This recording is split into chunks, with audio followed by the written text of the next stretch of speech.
या बीएड भी कर रहे हैं, साथ में बीएससी भी है आपकी, तो आपको कुछ शिक्षाविदों के नाम बताए जाएंगे। उन शिक्षाविदों में डॉक्टर राधाकृष्णन, स्वामी विवेकानंद, महात्मा गांधी, ये प्रमुख नाम गिने जाते हैं, क्योंकि इन्होंने शिक्षा के क्षेत्र में बहुत सारे इनोवेशन किए, बहुत सारे इस पर काम किया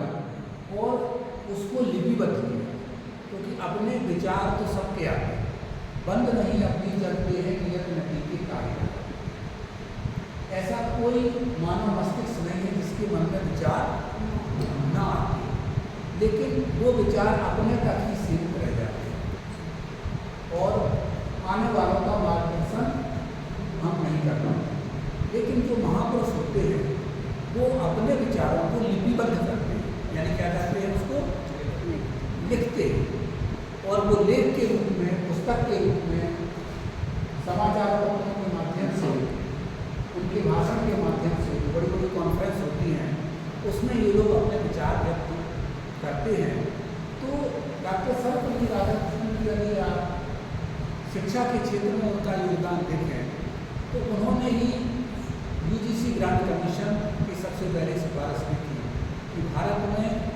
प्राइमरी शिक्षा से लेकर के और हायर एजुकेशन तक का स्वरूप क्या होना चाहिए। सबसे पहले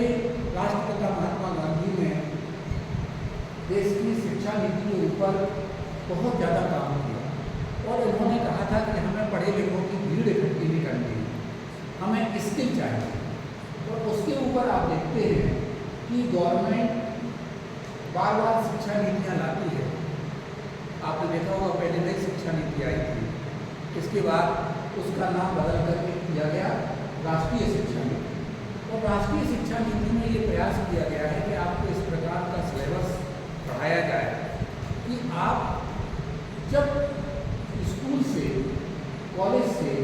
या यूनिवर्सिटी से जब आप डिग्री लेके निकलें तो आपके अंदर कोई ना कोई स्किल होना चाहिए, कौशल होना चाहिए, जिससे आप अपना जीवन यापन कर सकें, जो आपके परिवार के चलाने के लिए आवश्यक धनराशि है उसको भी जुटा सकें और बेरोजगारों की एक फौज आप ना बने। पहले आप देखते थे कि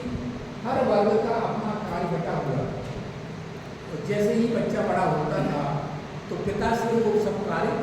सीखता था और उस गांव में लग जाता था। लेकिन ये किंडरगार्टन पद्धति और अंग्रेजों के द्वारा दी गई जो शिक्षा पद्धति थी